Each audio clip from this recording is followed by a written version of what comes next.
우리 교회가 여기가 예루살렘이라면 안디옥 교회는 양평쯤 떨어져 있는 교회라고 우리 칩시다. 그 양평쯤에 있는 안디옥 교회가 바나바와 바울을 선교사로 파송했습니다. 그래서 양평에서 저 이천, 그 다음에 대전, 그 다음에 저기 뭐 군산, 그 다음에 인천 이래가 전도하고 양평까지 다시 자기를 파송한 교회까지 가서 거기서 하나님의 은혜를 보고하고 성도들하고 이제 은혜를 나누었겠죠. 거기서 이제 있는데 그 안디옥 교회에 유대에서 예루살렘에서 내려온 사람이 있었던 거예요. 근데 이 사람이 뭐라고 말하느냐면은 이방인들이 예수 믿는 거 좋은데 할례도 받고 율법도 지켜야 된다, 이런 말을 하는 거예요. 그 바울하고 부딪히는 겁니다. 바울은 뭐라고 가르쳤을까요? 바울은 이방인들에게 예수 믿어라, 예수 믿으면 구원 받는다, 이게 바울의 가르침입니다. 전도예요. 그런데 이 유대에서 온 이 사람은 예수도 믿고 할례도 받아야 된다, 율법도 지켜라, 이렇게 나오는 거예요. 그래서 이 두 팀이 서로 이제 부딪히는 거죠. 그럼 이거 어떻게 하는 게 옳으냐? 예루살렘에 가서, 우리 교회가 예루살렘이라고 칩시다. 여기 와서, 예루살렘에 와서, 여기에 12 제자들이 있으니까, 베드로 뭐 야고보 다 있으니까 여기 와서 그분들에게 우리의 문제를 이야기하고 어느 것이 옳은지 한번 이야기해 보자, 이래 된 거예요.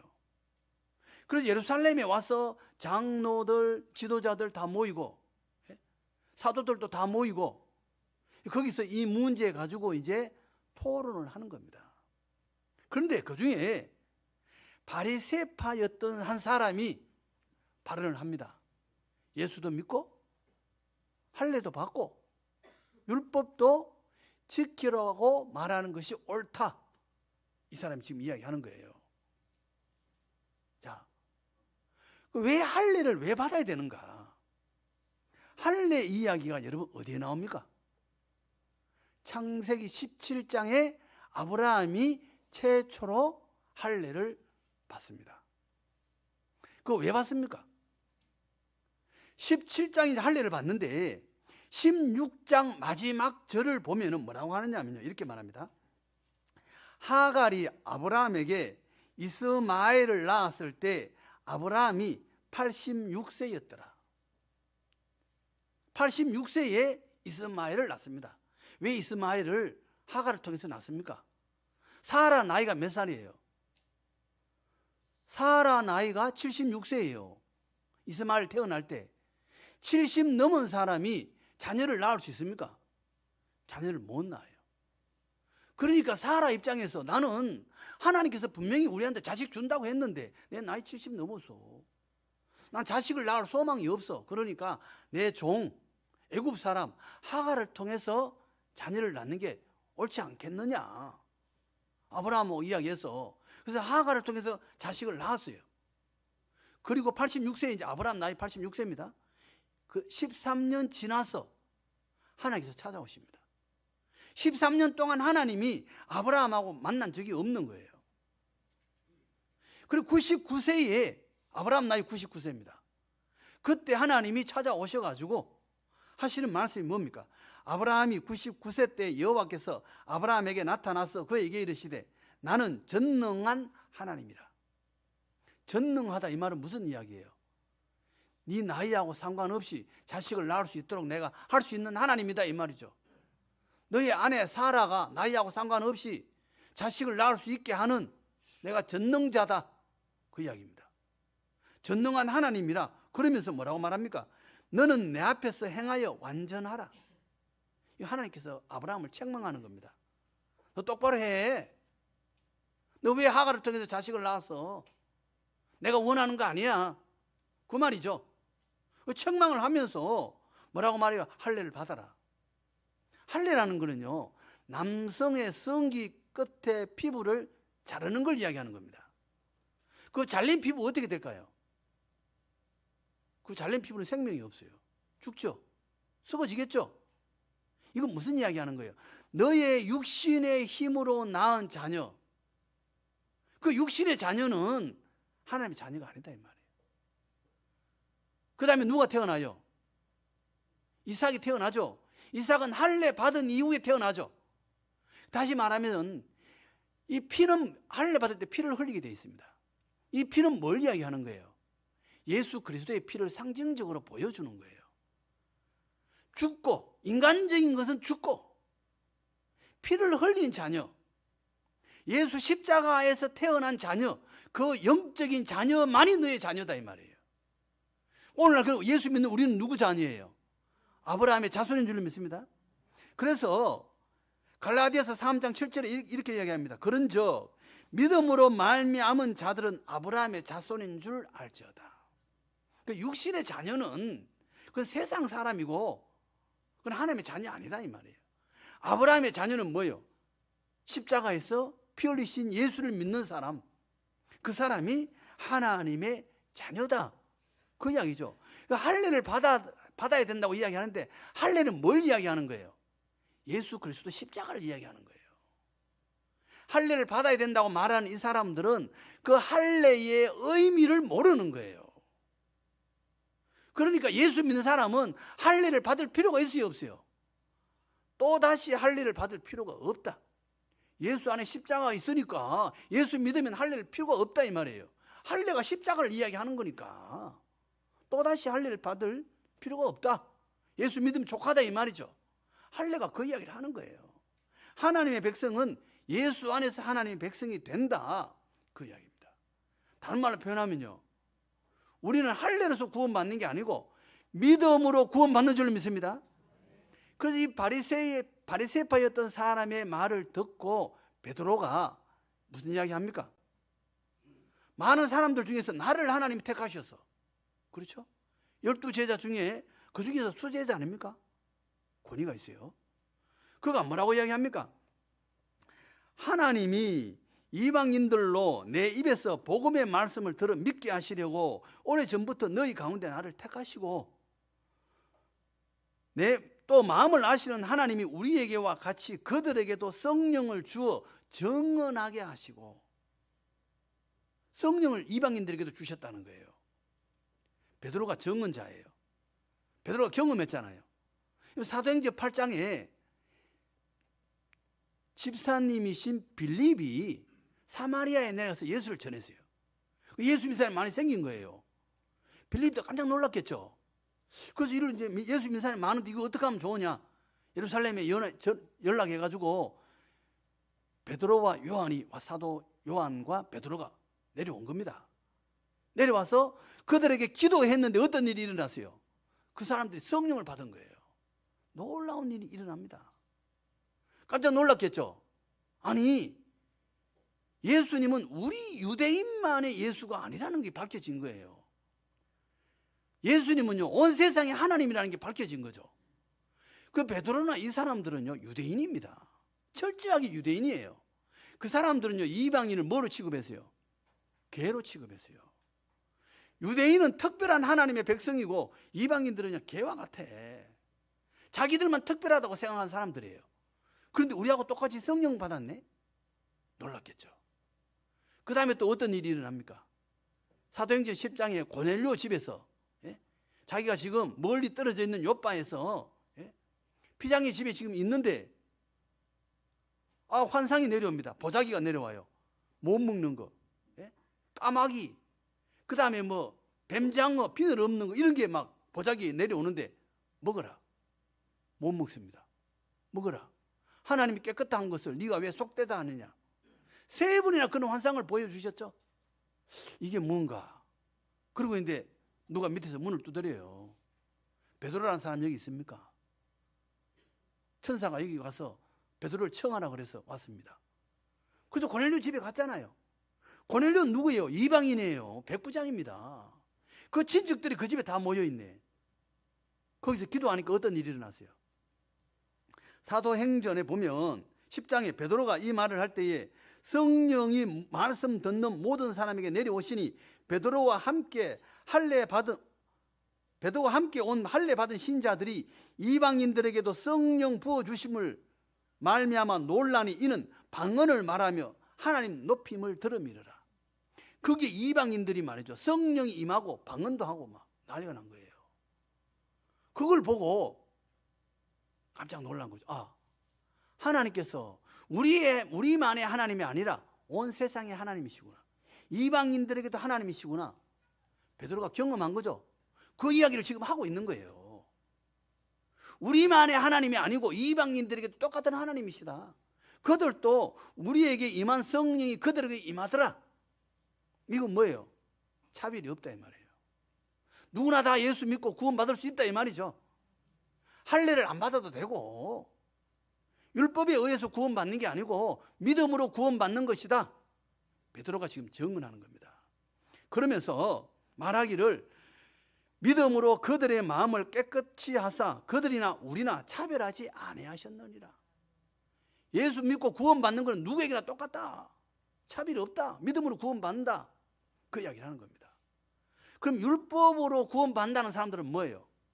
만약에 율법을 할례를 받아야 되고 율법을 지켜야 된다면 예수님의 구원이 100%가 아니고 80%나 70%나 50%가 될 수도 있는 거죠.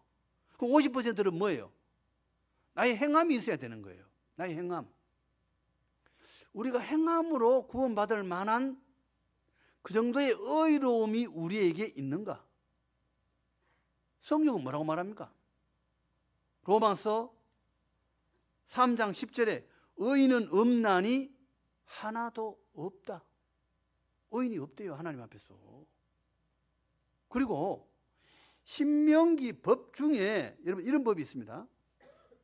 신명기 19장 21절에 생명에는 생명으로, 눈에는 눈으로, 이에는 이로, 손에는 손으로, 발에는 발로이니라.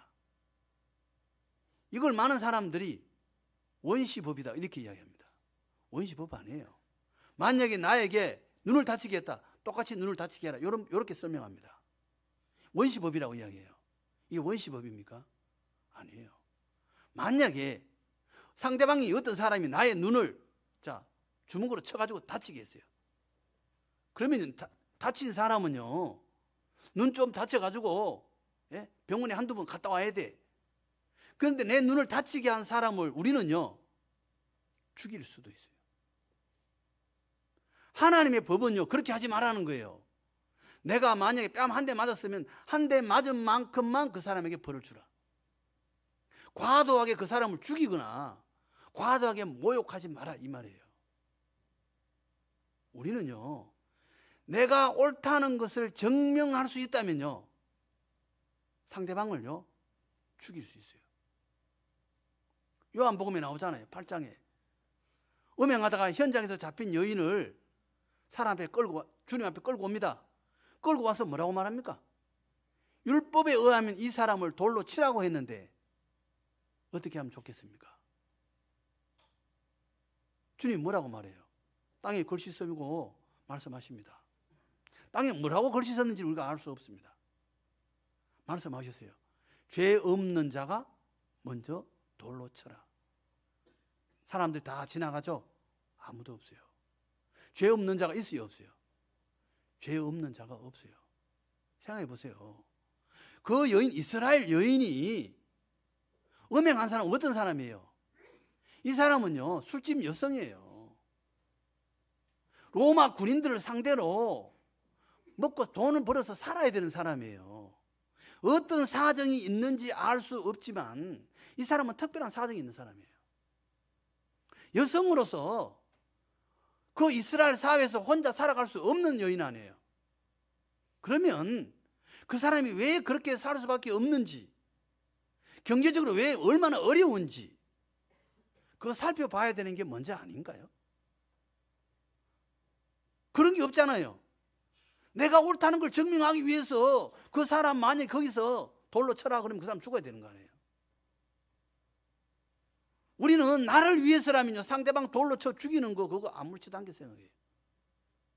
그 사람 돌에 맞아 죽으면 그 사람에게 딸린 식구나 자녀들이 있다면 그 사람도 다 죽어야 돼요.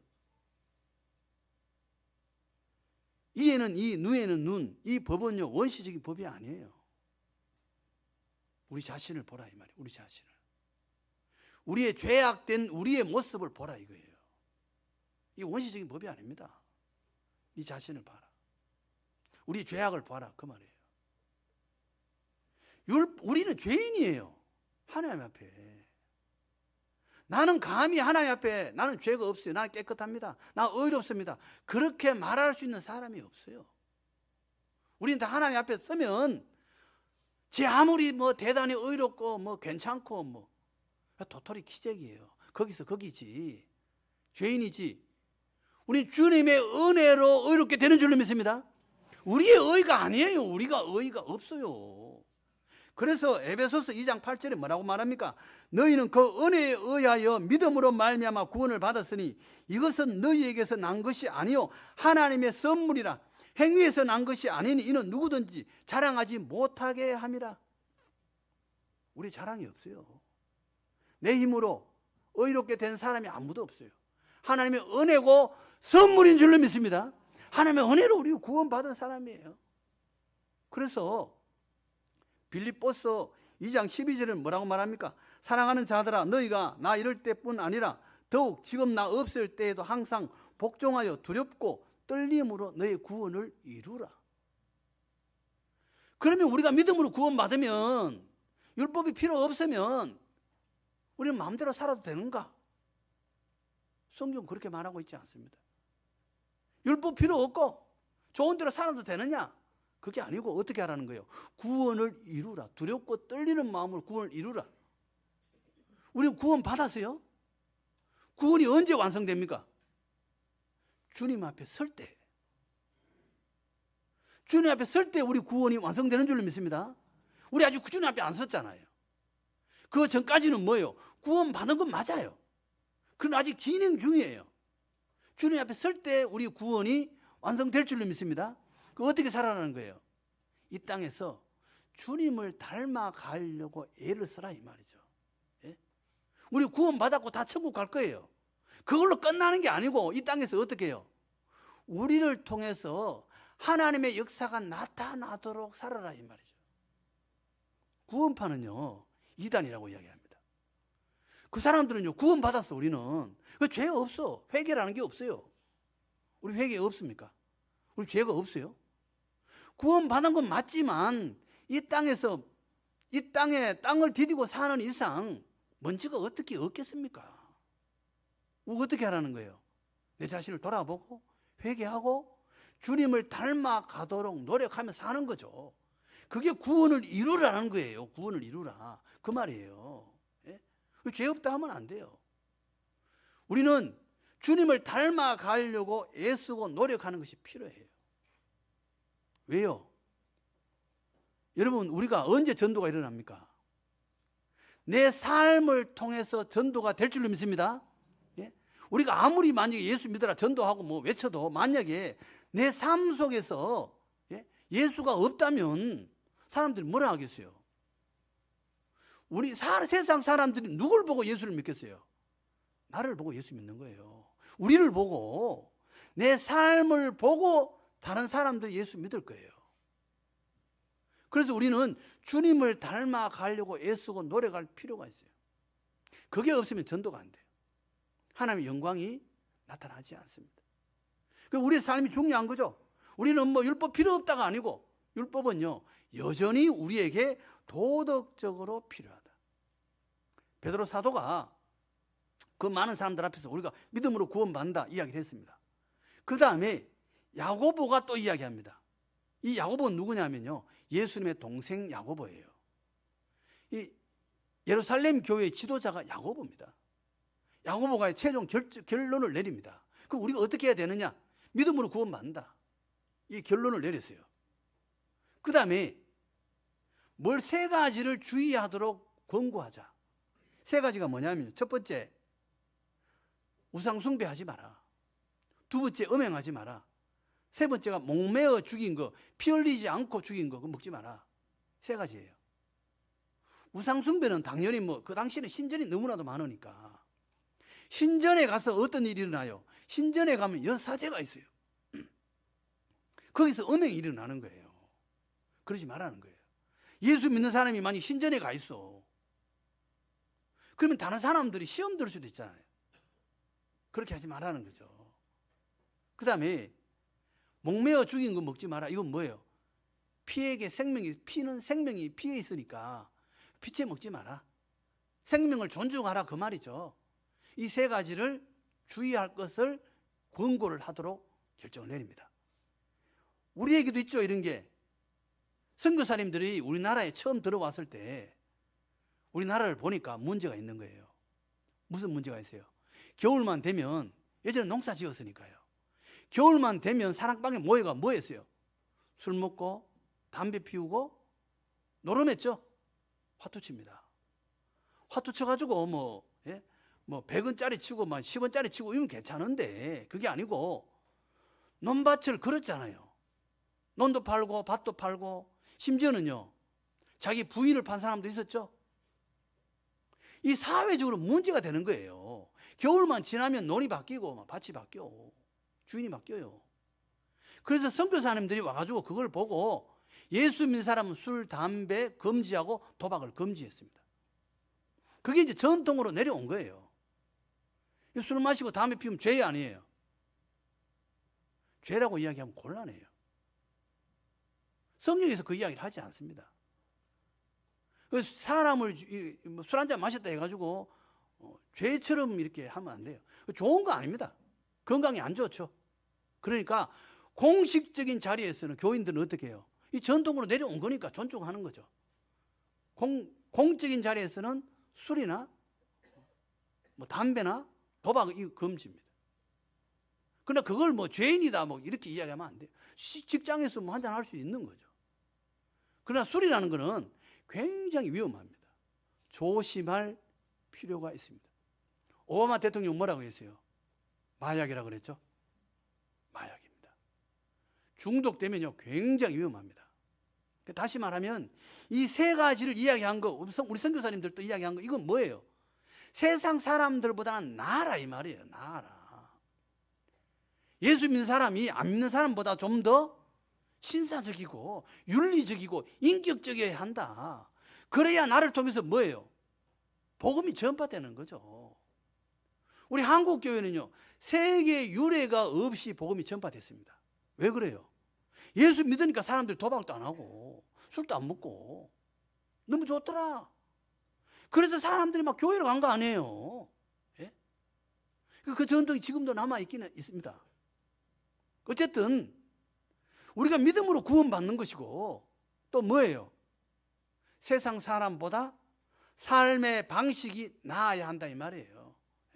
공짜 바라지 말고 도박하지 말고 성실하게 살고 믿음으로 살자, 그 이야기죠.